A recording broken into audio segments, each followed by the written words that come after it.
আমি বাইতুল মোকাররমে যাই ইবাদত করার জন্য, ঢাকেশ্বরী মন্দিরে যাই আমি রাষ্ট্রীয় দায়িত্ব পালনের জন্য।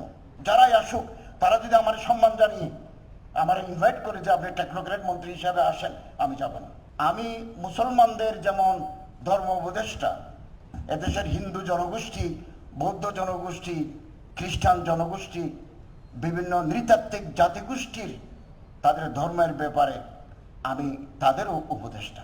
আমি রাষ্ট্রীয় দায়িত্বে আসীন হওয়ার পর থেকে নয়া দিগন্ত আমার মন্ত্রণালয়কে সাপোর্ট দিয়ে আসছে, সংবাদ পরিবেশনা এবং বিভিন্ন ক্ষেত্রে আমরা তাদের আন্তরিক সহায়তা সহযোগিতা পেয়েছি।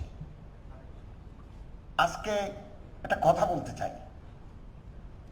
ফেসবুক খুব পাওয়ারফুল প্ল্যাটফর্ম। বলা হচ্ছে ধর্ম উপদেষ্টা একজন আলেম হয়ে মন্দিরে কেন যায়, প্যাগোডায় কেন যায়, চার্চে কেন যায়। It is my official duty to perform. আমি মুসলমানদের যেমন ধর্ম উপদেষ্টা, এদেশের হিন্দু জনগোষ্ঠী, বৌদ্ধ জনগোষ্ঠী, খ্রিস্টান জনগোষ্ঠী, বিভিন্ন নৃতাত্ত্বিক জাতিগোষ্ঠীর তাদের ধর্মের ব্যাপারে আমি তাদেরও উপদেষ্টা। গভর্নমেন্টের বরাদ্দ আছে, মসজিদের জন্য যেমন বরাদ্দ আছে, কবরস্থান মাদ্রাসার যেমন বরাদ্দ আছে, এর হিন্দুর জন্য, বৌদ্ধর জন্য, খ্রিস্টানের জন্য, জাতিগোষ্ঠীর জন্য আলাদা বরাদ্দ আছে। আমার মন্ত্রণালয়ের অধীনে হিন্দু কল্যাণ ট্রাস্ট, বৌদ্ধ কল্যাণ ট্রাস্ট, খ্রিস্টান কল্যাণ ট্রাস্ট, ইমাম মুয়াজ্জিন কল্যাণ trust, this trusts approved by the professor doctor Mohammad Yunus. এটা আমি করতে পারি না, এটা ওনার অ্যাপ্রুভাল লাগে। ওইটার আমি পদাধিকার বলে চেয়ারম্যান।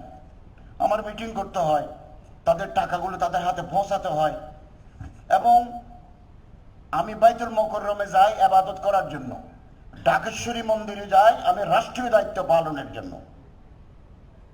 আমি ওখানে গিয়ে পূজা করি না, আমি ওখানে গিয়ে গীতা পাঠ করি না। আমি 100% মুসলমান, ইমানদার মানুষ, মুত্তাকি মানুষ। আমি জানি না, আমি ওখানে রাষ্ট্রীয় দায়িত্ব পালন করতে যাই তাদের অভয় দেওয়ার জন্য, তাদের নিরাপত্তার জন্য। কারণ সাম্প্রদায়িক সম্প্রীতি বিনষ্ট করে ঘোলা পানিতে মাছ শিকার করার জন্য চক্র বাংলাদেশে সক্রিয় রয়েছে। তারা যে কোনো মুহূর্তে এটা প্রমাণ করতে সচেষ্ট যে বাংলাদেশে যারা অন্যান্য ধর্মাবলম্বী লোকেরা আছেন তারা ধর্মকর্ম পালন করতে পারেন না। আপনারা জানেন বিগত দুর্গাপূজার সময় 596টা মন্দিরে অসুরের মুখে দাড়ি লাগিয়ে দিয়েছে। প্রথমে 100, 110, পরে 400, পরে 596। ল এনফোর্সমেন্ট এজেন্সির সাথে কথা বলে আমরা অল্প সময়ের ভিতরে এই অসুরের মুখ থেকে দাড়িগুলো অপসারণ করেছি। এটা করেছে একটা সুপরিকল্পিত পন্থায়, যাতে ওই মন্দিরে হামলা হয় এবং ম্যাসাকার হয়ে যায় এবং প্রচার করতে পারে যে এই দেশে অন্যান্য ধর্মাবলম্বীর লোকেরা ধর্মচর্চা করতে পারে না। এই জন্য আমাকে দেখতে যেতে হয়। আমি গিয়ে প্রথম র্যাবের সাথে কথা বলি, পুলিশের সাথে কথা বলি যে এখানে আইন শৃঙ্খলা কিরকম। এটা তো আমার দায়িত্ব। এই দায়িত্ব পালনে যদি আমি সক্ষমতার পরিচয় দিতে না পারি, একদিনের জন্য গভর্নমেন্ট আমার চেয়ারে রাখবে না, বলবো যে your unfit for that post.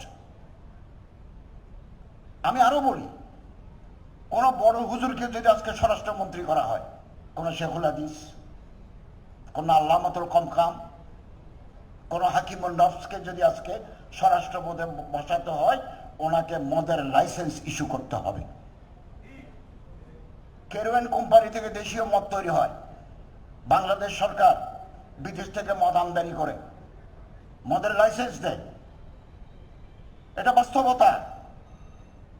আপনি ঘরে বসে মোবাইলে আজে বাজে কথা বলতে পারবেন, রাষ্ট্র পরিচালনার জন্য সেক্রেটারিয়েটে আসেন না, দিতে হবে।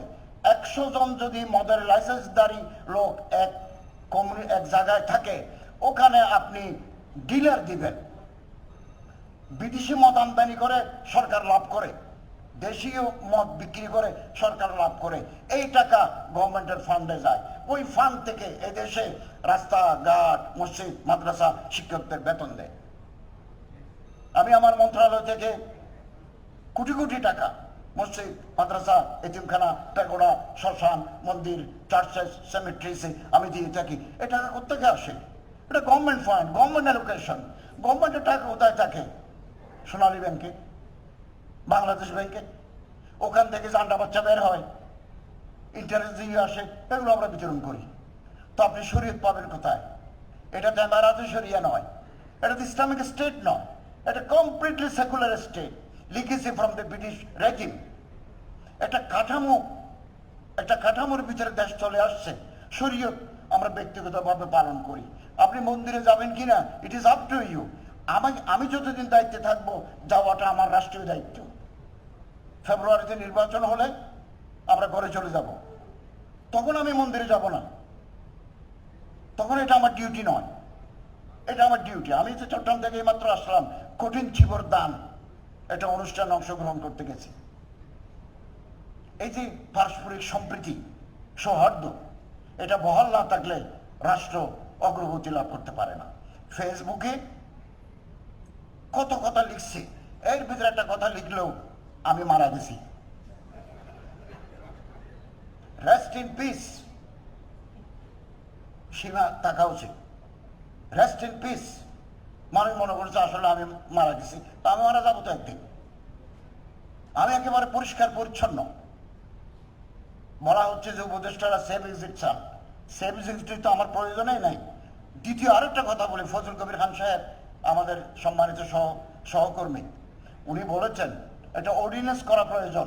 আজকে যারা আমরা 22 জন 23 জন আছি, এটা অর্ডিন্যান্স করে দিলে নেক্সট ইলেক্টেড গভর্নমেন্টে আমরা টেকনোক্রেট হিসেবে মন্ত্রিত্ব নেব না। এইরকম যদি একটা অর্ডিন্যান্স করে যদি সরকার করতে পারে, এটা বেশি ভালো হয়। বারবার রাজনৈতিক নেতৃবৃন্দ প্রধান উপদেষ্টার কাছে বলছেন, এই 2-4-5 জন উপদেষ্টা রাজনৈতিক দলের সাথে লিয়াজও মেনটেন করে আগামী সরকারে থাকতে চায়। আমি আপনাদেরকে বলি, আগামী সরকারে যদি আমার ইনভাইট করে সম্মান জানায়, আমি তাদের প্রতি যথার্থ সম্মান জানিয়ে আমি তাদের ক্যাবিনেটের অংশ হব না। কোন গভর্নমেন্ট, আমি জানি না কোন গভর্নমেন্ট ক্ষমতায় আসবে, যারাই আসুক তারা যদি আমার সম্মান জানিয়ে আমার ইনভাইট করে যে আপনি টেকনোক্রেট মন্ত্রী হিসাবে আসেন, আমি যাব না। It is my last. আমরা 15 মাস কাজ করেছি, ফেব্রুয়ারিতে নির্বাচন হবে, আমরা আরো 2-3 মাস আছি। এটাই আমরা কাজ করে যাচ্ছি। জাতি মূল্যায়ন করবে আমরা কি করতে পেরেছি, কি করতে পারি নাই। আমি 1 টাকার দুর্নীতি করি নাই।